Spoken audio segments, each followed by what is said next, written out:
Alright everybody, welcome on back to the channel, and in today's video we're going to be taking a look at what I believe is one of the absolute best weapons you can use here in Black Ops 6 Zombies in Season 4. Now not only are we going to be taking these pistols up against the Z-Rex and getting that Apex Prey Dark Ops challenge done, I also ended up taking these pistols up against the Guardian in Citadel and Patient 13, so we're going to have clips of those at the end of the video. With that, if you guys are into zombies content, do me a huge favor, rock the hell out of that like button for me, and subscribe to the channel. We're getting so close to 28,000 subscribers. I cannot thank you guys enough for all the support. It really does mean a lot to me. Now, I know that Season 4 has been a little bit lackluster to say the least. In my personal opinion, I think Treyarch just completely dropped the bag with this season. We really didn't see anything significantly new for zombies, and the few things that we were supposed to get, there's some things we haven't even seen at all yet, and I'm looking at like Shatterblast. We were supposed to get that at the launch, and it's nowhere to be seen. I'm sure that Shatterblast is going to end up showing up in like an event or something like that, and we're going to have to end up unlocking it, but that's not what the roadmap and what the patch notes said. They said we were supposed to receive it at launch, and that's not what we ended up getting. But now, one of the things that Treyarch did do here for Season 4 that is a really good change in my opinion is they went in and buffed all of the pistols, especially the Grakova here, which got 150% damage increase. Now this pistol is just absolutely insane, especially once you get double tap and you got the augment that does the double non-critical damage. These pistols just absolutely shred through everything, and they're really good to take up against bosses. The highlight of this video is going to be me using this thing up against the Z-Rex, but to be perfectly honest, this was probably the hardest boss fight that I had out of all of them. Even this one was an absolute breeze. As of right now, this is hands down probably the best regular bullet weapon to bring in here. If you're looking for something to pair up really nice with that ray gun, this is definitely it. If you just want something decent to take up to really high rounds, this will also do well with that. These pistols now will definitely stand toe to toe with some of your favorite weapons in the game. One of my biggest cons with the pistols, especially when you're running this thing in akimbo, is that recoil is just going to be insane. It's kind of difficult to control, I'm not going to lie. Even on controller it's a little bit difficult. If you can control the recoil, these things are just absolute monsters. I'm not going to lie guys, my will and want to hop on this game and grind out some more stuff has just been getting lower and lower by the day. I do gotta say, jumping on last night and testing these things out and running through the boss fights actually was a lot of fun, and I do remember why I do love this game. It's just kind of unfortunate that we're going through a bit of a content drought right now, especially on the zombie side of things. And I really do think that Grief was a really good addition to the game. It's just not really 100% for me, and especially with the condition that the mode is in right now, I don't really feel like sitting on a small map somewhere and beating somebody with Cali sticks for 2 hours until one of us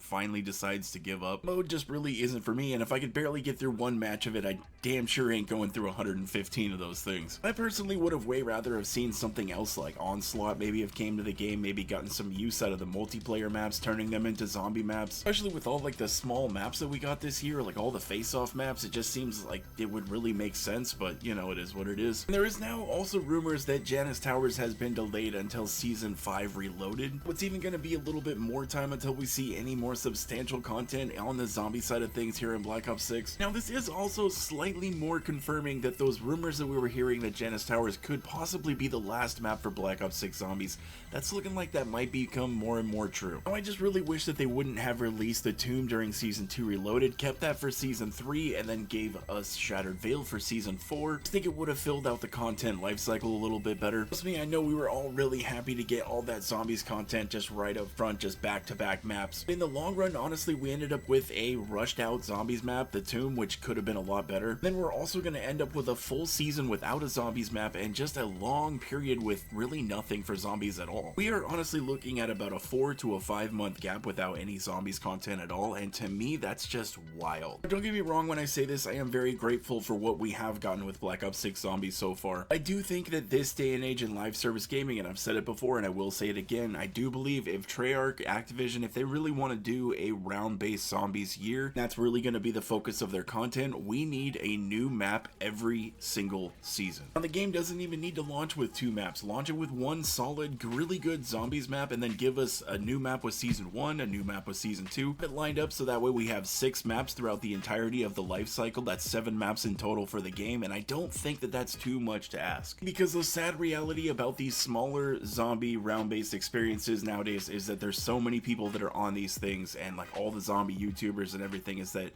every single thing about these maps is solved within the first 24 hours, maybe 48 hours if there's something that's really hard to find. And most of them, once they've solved everything, once they've done all the Easter eggs, they've gotten all their videos out on how to do everything, their guides and all that type of stuff, they're usually just drop the mode after that. And that realistically only takes them about 2 or 3 days. Even though we just got one of the best zombies maps to drop in a very, very long time. Depending on who you talk to, some people would say this is actually one of the best zombie maps in history. I don't think that there was a single larger YouTuber still covering or still playing Shattered Veil after 1 week. And I really do try to be nice and be a little bit more lenient and say, hey, you know what, these maps, honestly, they actually do have a life cycle of a little bit more, like a couple months maybe. That's just being generous, and for me personally, I like to come in and test out a bunch of different weapons, try to do Easter eggs differently or do challenges and things like that, and that's just because I'm more of a hardcore player, and I know that there is a lot of you guys out there as well. For 90% of the player base, guys, they're gonna come in here, they're gonna solve the Easter egg, and once they defeat the boss fight once, they're done. There may be some random day that they just feel like slaying out some zombies and they'll hop in, or like maybe a year down the road they feel like jumping in with their friends, completing some Easter eggs, stuff like that. But realistically, the average player doesn't come in here and just grind these maps over and over and over again. Now, especially if you've already hit level 1000 or you got the Nebula camo already, then there's really not much for you to grind for. Let me know down in the comments if you guys have any ideas that they could implement to actually make players want to get on and grind zombies every day, something that doesn't either have to do with levels or camos. I feel like there's some gameplay innovations that they could do, they really just haven't hit it yet. That's just my thoughts and my little rants here on Season 4 in the current state of Black Ops 6 Zombies. The loadout was on the screen a little while ago. I'm going to go ahead and show the rest of the clips of the Guardian and Patient 13 here. Definitely recommend you guys giving this pistol a try if you haven't already. I don't see this thing getting nerfed anytime soon because Treyarch did just go ahead and buff this thing, but honestly, you never know. It is kind of crazy. Thank you guys again for checking out the video. It really does mean a lot to me, especially if you guys made it this far. You guys are absolute legends. Please consider dropping me a like and a comment if you guys enjoyed. It really does help push the video out into the algorithm. Subscribe if anybody is new. I hope you guys have a wonderful rest of your day, and I will catch you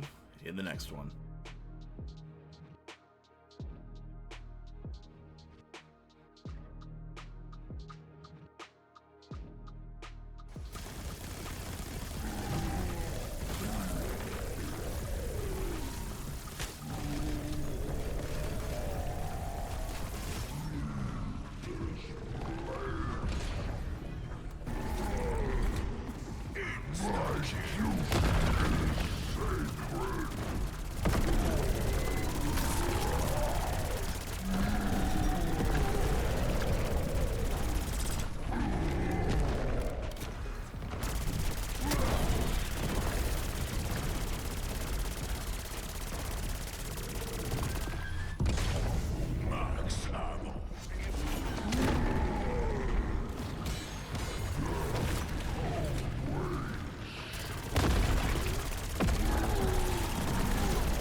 More than